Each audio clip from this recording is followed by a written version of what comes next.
Hello, everyone, and welcome to this afternoon session. I am your session moderator. My name is Kendra Lake. I have a few housekeeping items to share before we get started. First, we ask that you keep your microphone on mute until you need to ask a question. You can ask your questions at any time by entering them into the chat box, and we will address them during the Q&A portion. We will be saving all questions until the end of the presentation. And second, a reminder that we are recording today's session. Last, closed caption is available throughout today's session. Today's presentation is Expanding Your Search Strategies, and presented by Tina Ulrich. So let's all give Tina a warm welcome. Yay. Thank you. I will share my screen.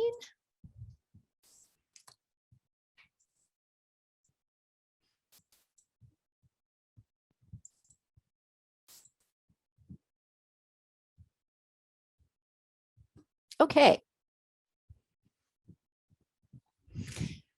My name is Tina Ulrich, and I am an OER librarian and a consultant who helps colleges encourage and facilitate their faculty to adopt OER. So when I heard that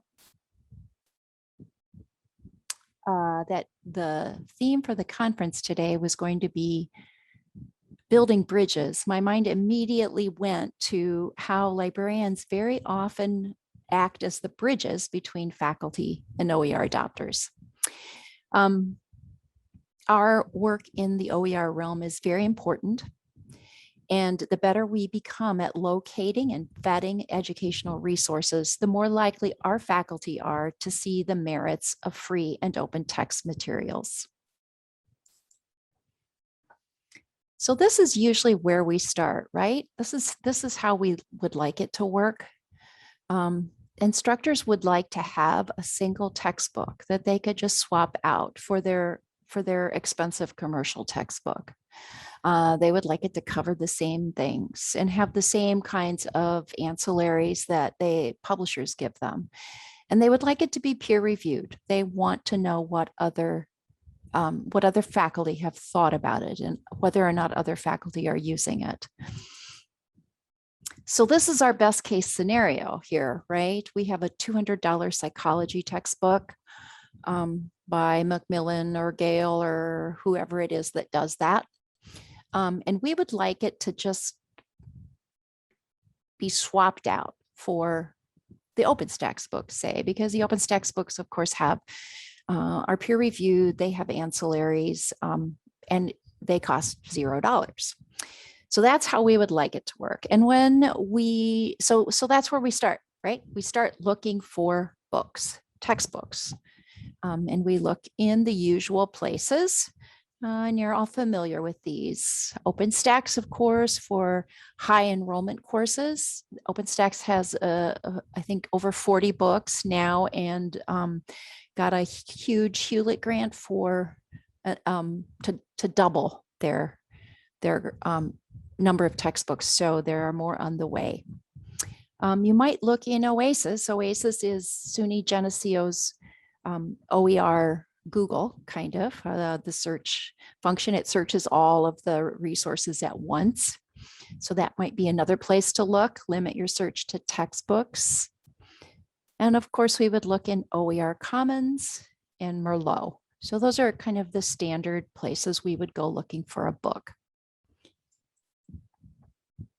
But there are more places to look as well. I've discovered that universities are increasingly using their institutional repositories to create permanent and easily accessible storage for their faculty created OER. The thing is, they're not terribly consistent in uploading them to the standard OER repositories. So they can be easy to miss. The institutional repositories, of course, are the digital spaces that universities use to house the scholarly writings of their faculty. Some of them are difficult to search. DSpace is not terribly friendly searching, but it's worth looking for them there. So here's a list of some of the university collections that are available. And I just sort of randomly went out searching and found these. And these links will be available on the slides at the end of the session. I have links to everything. There are also consortia, state consortiums that are all where all of the universities and colleges in the state park their OERs in a single repository, which is really nice. And these are easier to search and are often cross-posted in Merlot and OER Commons, and also searched by OASIS. So that would be, for example, Galileo, which is Georgia's consortium repository. But it is often worth searching them individually, partly because you have a smaller collection and you're more likely to sort of happen on something useful. So don't forget about those repositories when you go looking for a book. There are also some directories out there that now I always check at the beginning of my search for a textbook. There are subject directories. So BC Campus and McMaster University both have a nice Pressbooks book that is OER by discipline. And some of these also have list ancillaries. I think BC Campuses generally lists ancillaries if there are any available.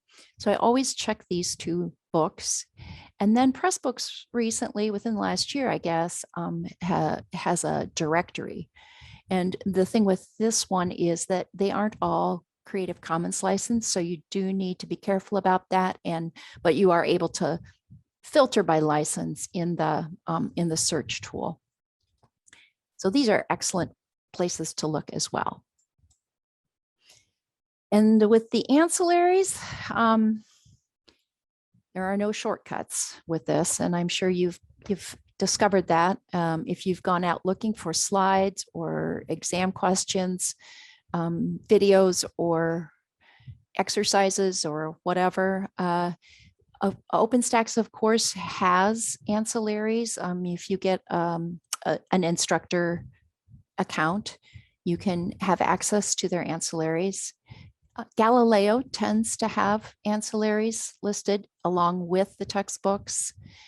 I think that if you search the Open Textbook Network or Open Textbook Library, you can email them and find out whether or not there are ancillaries available for their books.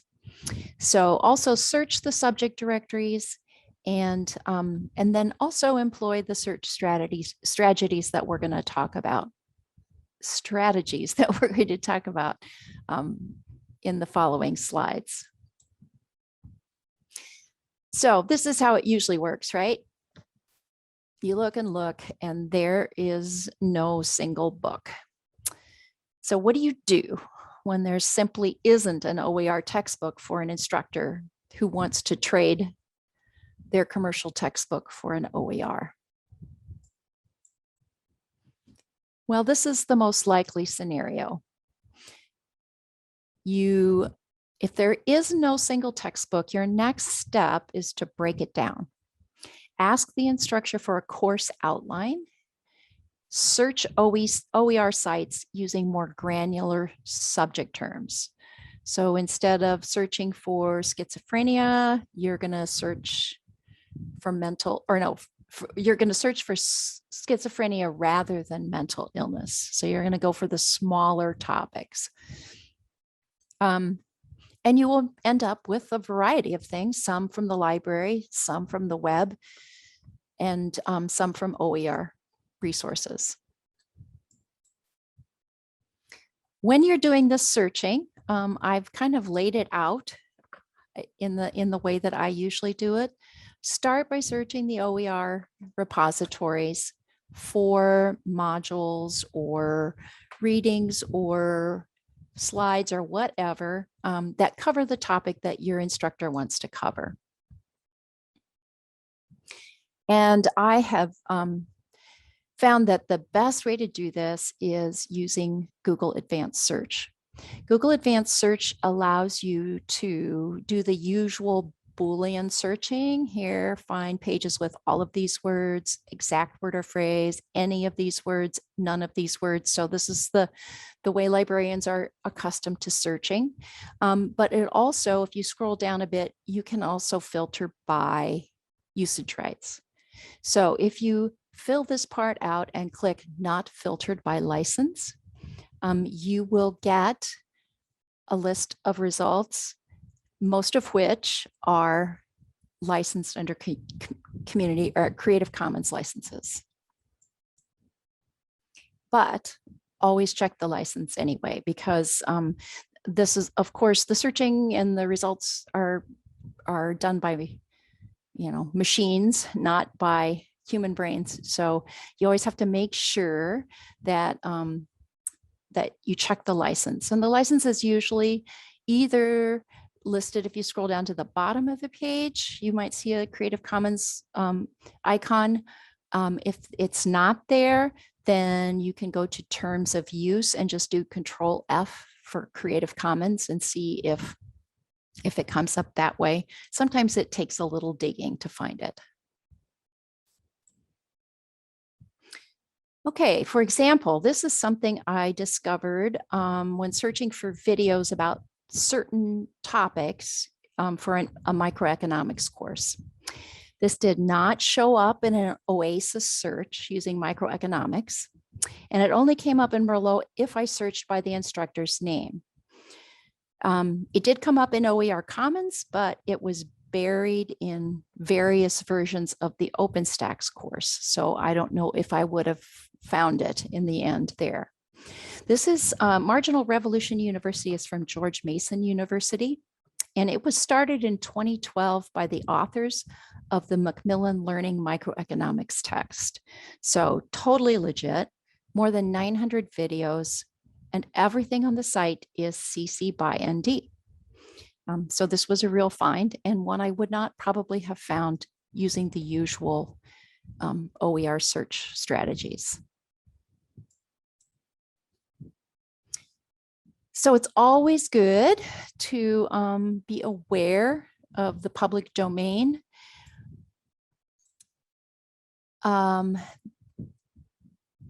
Public domain materials are a less likely source of text materials, but in certain cases, they can be exactly what you need.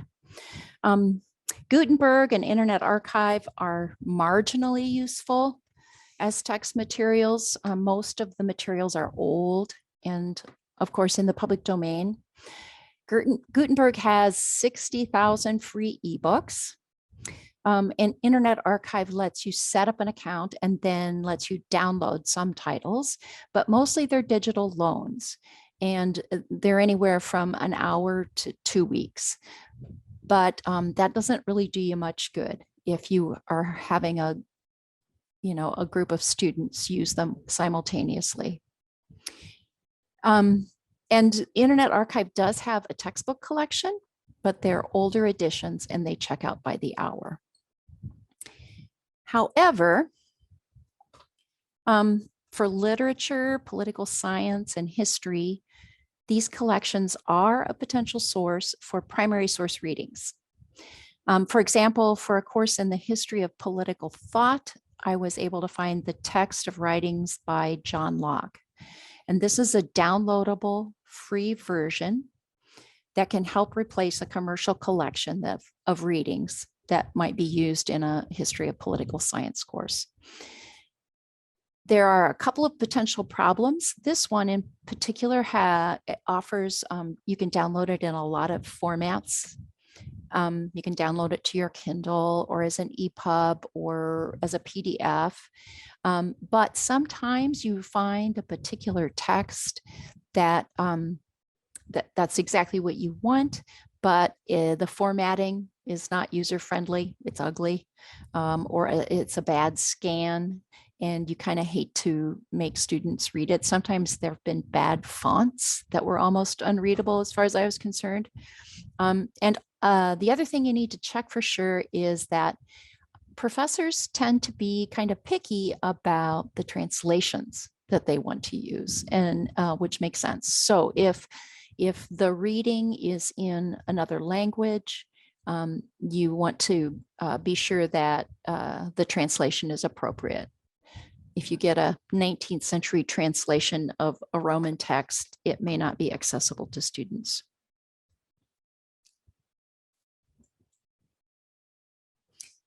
Okay, your tax dollars at work.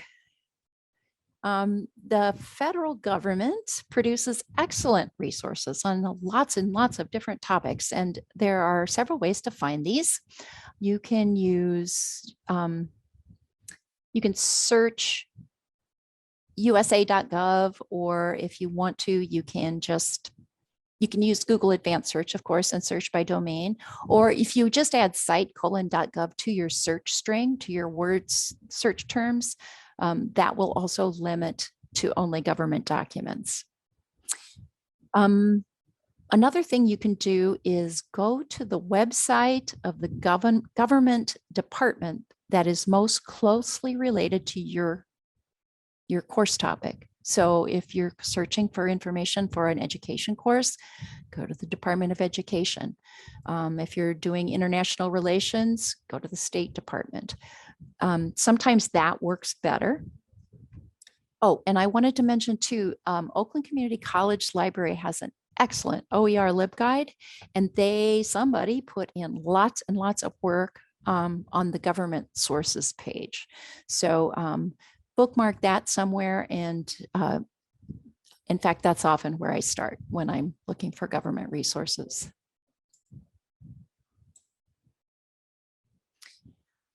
Okay, here's an example. I was wandering around the Treasury Department website, and I found this set of activities for an AP macroeconomics course from the Federal Reserve Bank of St. Louis.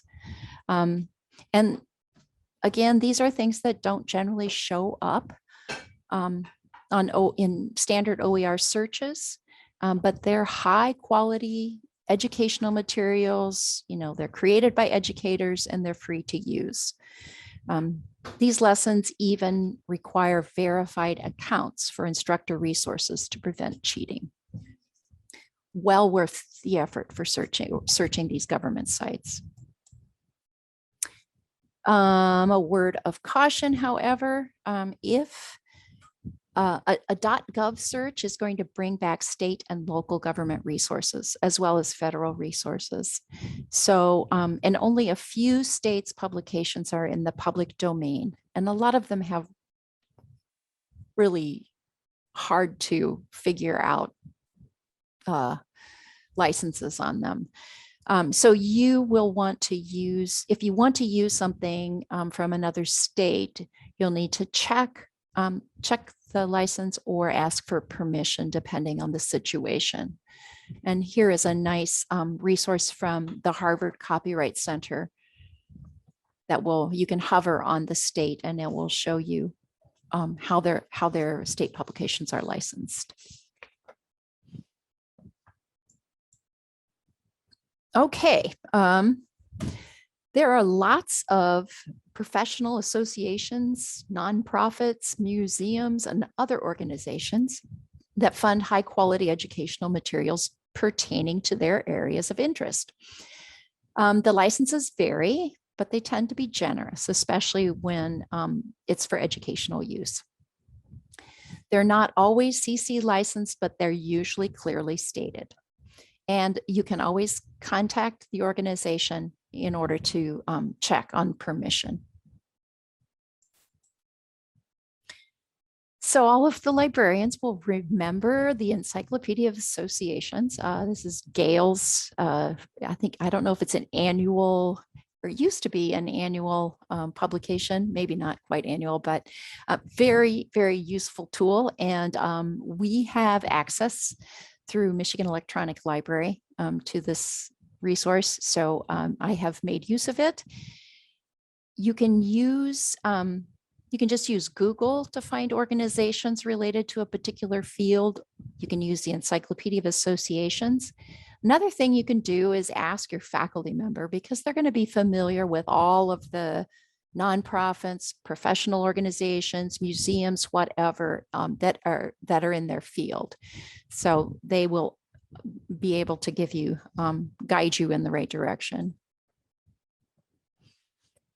So here's an example. The American Anthropological Association has several focused educational initiatives, and one of them is on human migration, 100,000 years of human migration, putting our current migration issues into perspective, into historical perspective. And it includes videos and podcasts that can be freely used. These are things you're probably going to link to rather than download. They're professionally made and address current issues. The American Psychological Association, here's a good example. They have a module for teachers about handling bullying. So this is something that you could use in a psych course or an education course, sociology course. And again, high quality information written by educators in the psych field.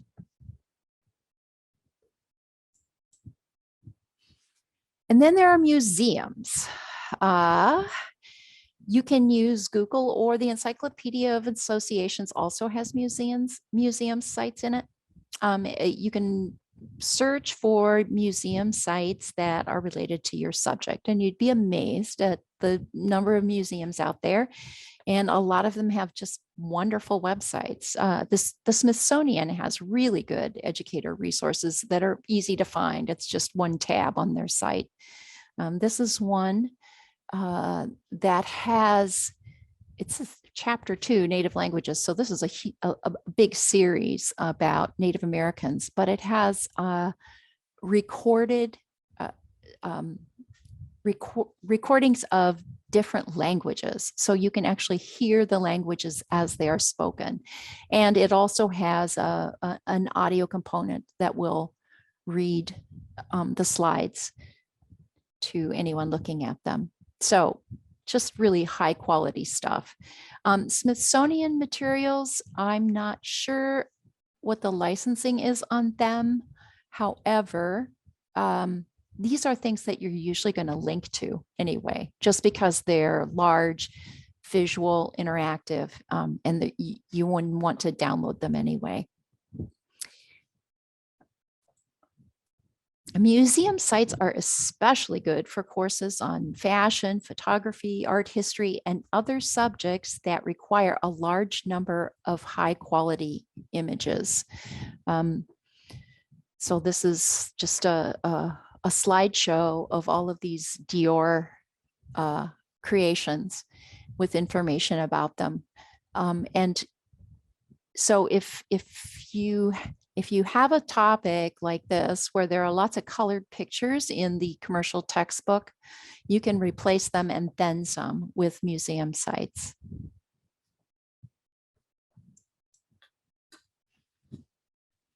There are many, many nonprofit organizations that also fund creation of high quality training materials and educational materials. So here's an example, Centers for Construction Research and Training. They have hazard specific resources and training tools. So this might be something that a construction course could use. Notice videos, fact sheets, infographics, a lot of different materials. Again, you're going to check the license or email for permission, but this is really good material.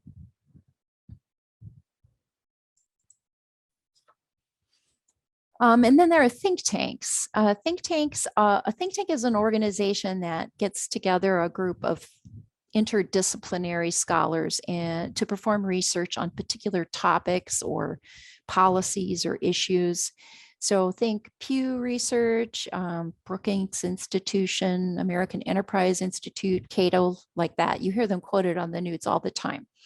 And these are especially good for contrasting differing ideologies and approaches to social issues.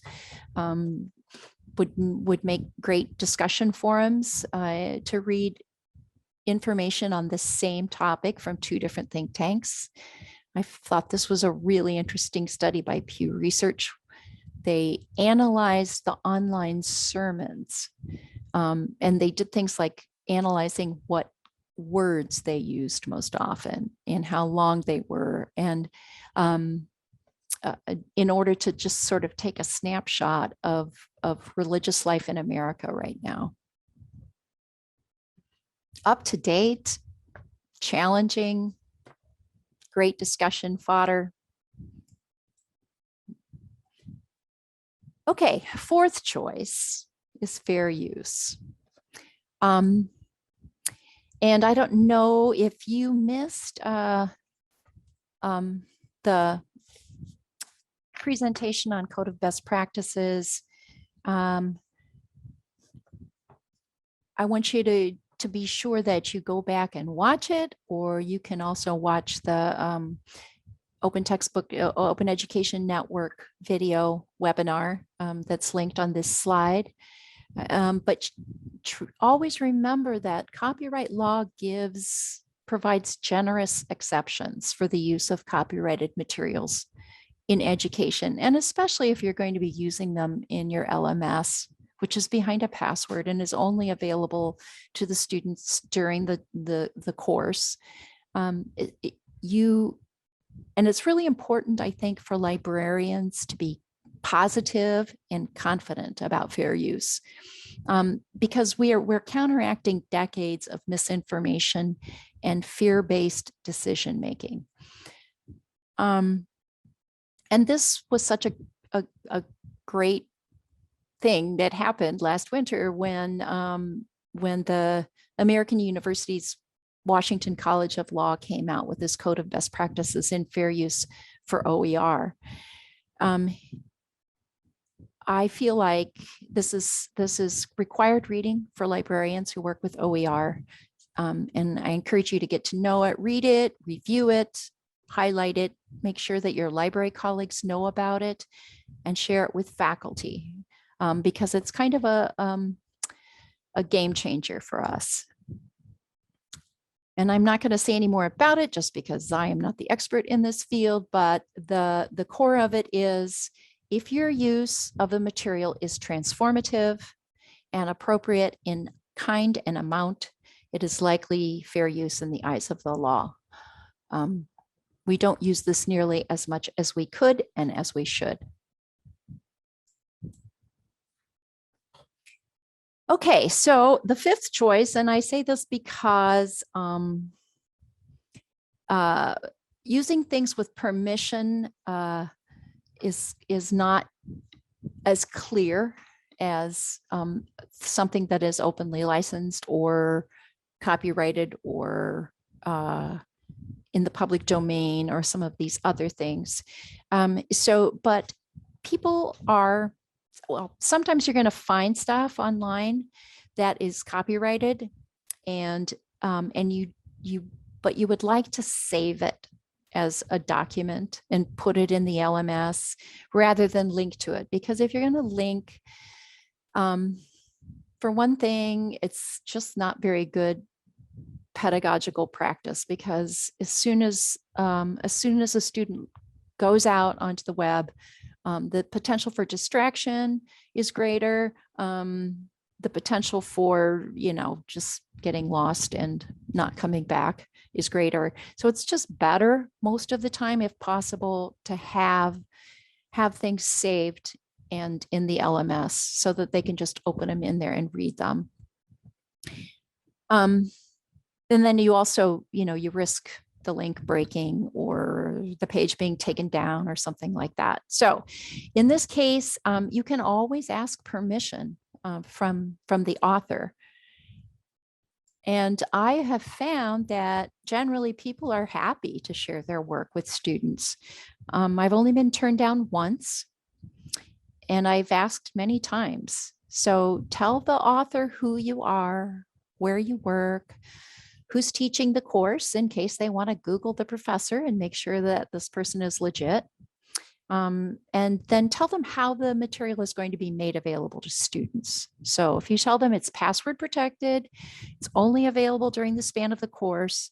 And I usually try to explain to the person briefly why their work is important to the course, and what alternatives there are, and why those alternatives are not really appropriate or acceptable to the instructor. You can find people, you can usually Google them, or where they are teaching, so that you can find out, you can go get their email address. If worse comes to worse, you can contact them on LinkedIn or on Twitter. I have occasionally had luck with that. In this case, this was a beautiful multi-part blog post about the psychology of interior design, and designing retail spaces. And this author was happy to share, and even wanted to get in contact with the professor. So it never hurts to ask.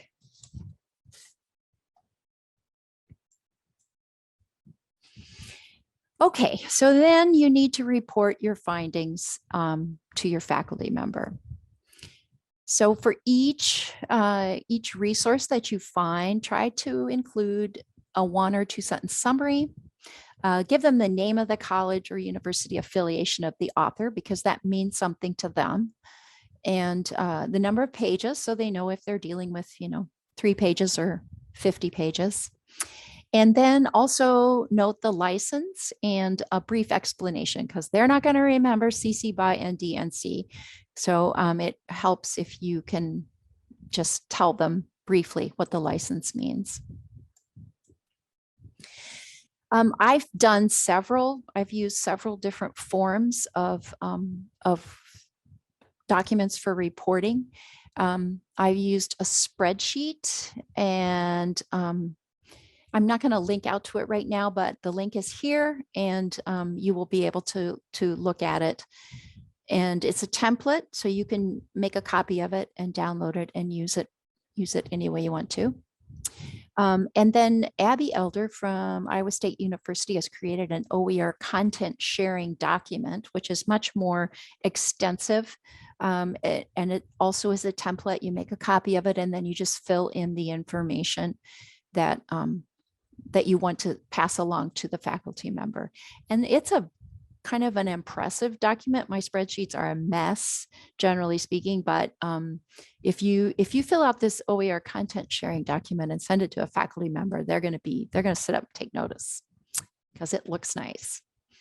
And then there have been times when I've just taken a Word doc. If a faculty member has emailed me and say, I need something on this, and this, I'll just make a list, copy and paste it from the email, and put relevant resources, links to relevant resources in the Word doc. However you want to do it, you'll eventually get to the place where you feel like you know what works best for you. Things to keep in mind. Know your bookstore deadlines. These are, the bane of our existence. I just talked to, and actually Thomas is here, saying that he was all ready to adopt OER, and then he realized the books had already been ordered, so he has to wait.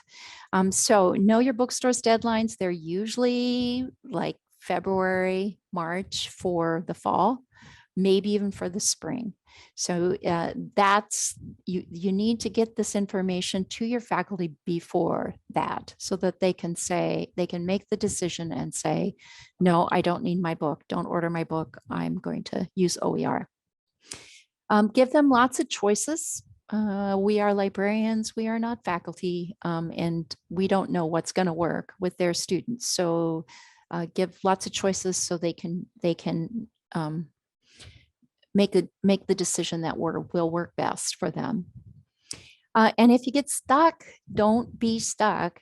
You have OER colleagues everywhere who can help you find or know of things. Use the listservs, the CCC OER listserv and the Spark listserv, to ask for help in finding things. That's a quick way to do it. Do not hesitate for a moment to email me. I am always happy to help other librarians find things. And if you are a part of the Michigan Academic Library Association and a part of join the OER interest group, this is a wonderful group of people who can also help you find things if you're stuck. And lastly, be confident and encouraging, okay? You're the bridge to OER, and your work has the potential to make a huge difference for both faculty and students. These are links to these handouts, and I put the links to everything that I've used into this handout, so you will be able to download those. And they are openly licensed, so please feel free to change them and use them and make them work for whatever you need them for. And they will also be available along with the slides. And I think maybe Katie or Kendra can tell you how to access those. Okay, I'm ready for questions, and I'm going to stop sharing my screen because I want to see your faces. Thank you, Tina. That was wonderful. I have so many things that I want to now explore and share with faculty members at my institution. Good. So if you have a question, feel free to unmute yourself and ask verbally, or if you want to type it into the chat, you are more than welcome to.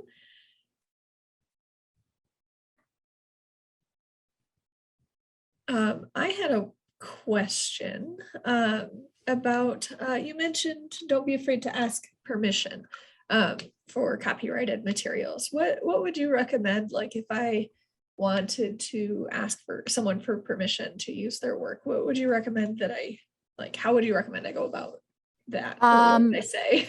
You would say, I'm Kendra Lake and I'm a librarian at NCMC. I'm working with faculty member X and for trying to find OER or trying to find free resources for certain class or certain subject or whatever. And, be brief, friendly, give them the kind of information that they're going to want to know, like who you are and where you work and all of that. And also why the material is important to the class and why it's useful to them. Wonderful, thank you. I appreciate those recommendations. That's always hard to start that conversation sometimes. Yeah. But I'm assuming a lot of people are happy that you want to use their work, right? Yeah. Or want to share or expand the potential audience for their work, right? Mostly, yeah.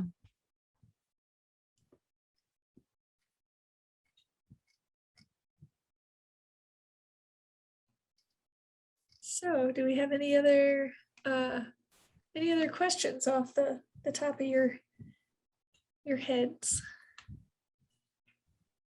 I'm excited to put some of these into practice. And do you know, so with the course planning templates and stuff like that, I know, so many institutions have their OER LibGuides and those types of things. Is there any efforts to sort of, I guess, consolidate, you know what I mean? Yeah. Just in terms of Wouldn't it be nice? Silos, we all do parallel work and those types of things. And duplicate work. Yes. Yeah, that would be really nice. And that's something that I think we've talked about before, and we just haven't ever done anything about it, but would be really great to have a big repository of OER searches that librarians have done and faculty members have done to share with others. Yes, and Michelle said that would be a dream come true. Database of all. Yeah. Database of all OER. That is, that's absolutely true. I appreciate a lot of the creativity that went into some of your search strategies, because it's like you come across maybe one thing and then that opens a whole new world of It does. I've never considered looking for weird museums that are Yeah. covered on a specific area. Yeah. That's Yeah, what- it really is. You once you start looking, it's mind-boggling the kinds of things that you find. And again, there are just a lot of generous people out there on the internet who give their sites open licenses, and you can just use whatever. I was surprised at how common that was. Yeah, that is something that just as you're using the internet in general, you don't always like stop to look to Mhm. think. You just consider, okay, it's a website, whatever, it's property of, them. Yeah. But there are people who do think about those things Yeah. when publishing on the web. They do. Do you have any questions for the audience? Was this helpful? Is this going to change how you search? Angela says yes. Can't see any other faces. Ooh, there's a question from Mandy. She said, this has been so helpful. Does anyone else save listserv emails and then use past emails as another kind of searching tool? I do that. I search my Outlook all the time for key terms. I do too. Yeah, I file them. I file the listserv emails. You're more organized than I. They just all end up they're all in the inbox. I just do a general well, inbox search. I have a file called may need later. Oh, so that's not exactly librarian level filing either. That's like my desktop folder of desktop junk that all of the desktop junk gets then dumped into. So Cynthia says, does anyone run into conflict with their campus bookstore with recommending OERs? It varies widely. It's anywhere from open hostility to, yeah, we'll help.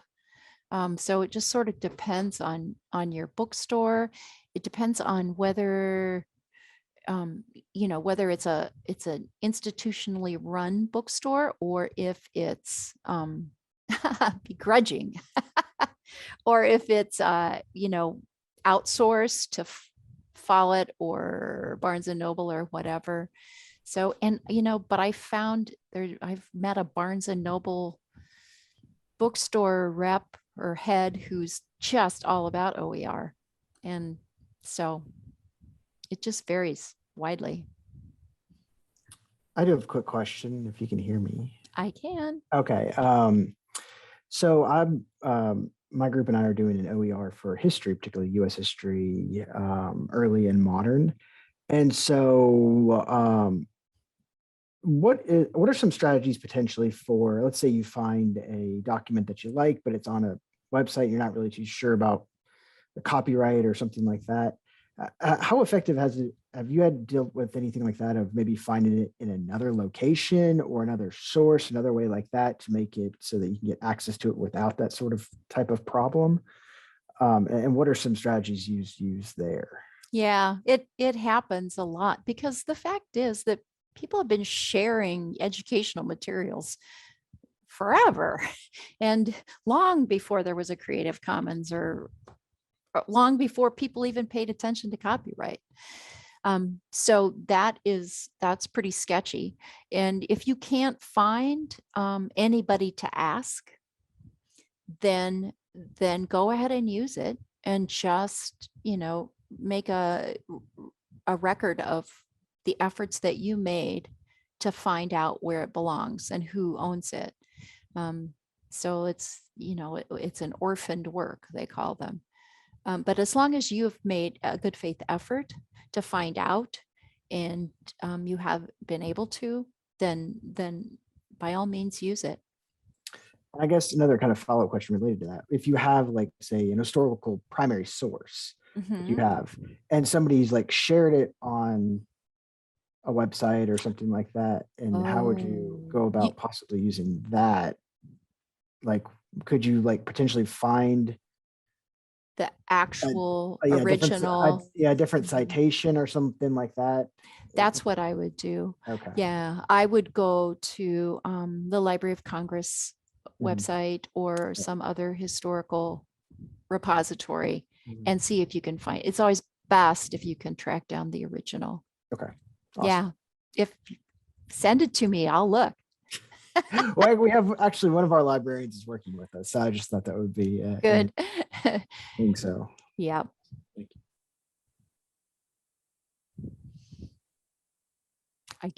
I guess we go to 3:05. Is that correct? So We do, have yes. we do have Yeah. time for other questions. Yeah. And Chris, your question is a tale as old as time. I think we've all been in that situation where they're like, where on earth did they get this from? And where can I find the original? Because Yeah. sometimes you think, you think everything has been digitized, and then you find that the one document you want has only been posted in some strange Yeah. website, and then Right. you have to figure out, like, did they just scan this themselves? Where did that come from? Yep. That can absolutely be a challenge. I just send them to Kendra. Oh. I have sent her weird things before, saying, what is this? Well, I know part like, as you had mentioned, the communities of practice that we've all developed around open, and whether it's listserv or local on-campus communities, or statewide, the Michigan OER network, that type of thing. Those are questions that are wonderful to ask, because there's always someone who is just like waiting to solve a problem that, or they have solved that problem, and are happy to share. So yeah, at least in my observation of those things. So if you can't figure it out, post it to the listserv. Yeah, right. That's to get a couple of answers. If anyone is interested in joining the Michigan OER network and they have not yet, we are sort of, as Regina mentioned, we're kind of a newer collection in terms of formally connecting everyone together. But you are more than welcome to sign up for our Google group, and we want to grow that community of interested people from the K-12 sector to higher ed, and anyone who cares about open. You just click on that link and click join, and then fill out the form, and we add you to the Google group, and you can be on another listserv. But we're a friendly team, and Tina is on the steering committee as well. So it's a fun group of people to get questions answered from, that kind of thing. So does anyone have any last lingering questions? I've been trying to monitor the chat here, and I think we've got them all caught up at this point. I'll just give a moment in case anybody does. But if not, I just wanted to say a huge thank you, Tina, to thank you for opening our eyes to looking at searching in a more creative manner than maybe some of us have considered in the past, and expanding our minds when it comes to where we can find wonderful things. And I hope everyone enjoys the remainder of the conference. I'm excited for that student panel that's coming up here shortly, and for tomorrow's keynote and sessions. I hope that you'll all have time to join us. If not, we will have all of these recordings posted in a few weeks, along with as many presenter materials as we can gather, and we will share that out to all participants. So again, thank you so much, Tina, for sharing your wisdom, and thank you everyone for attending. This has been a lot of fun, and enjoy the rest of your day, everyone. Take care. Bye. Thanks for coming.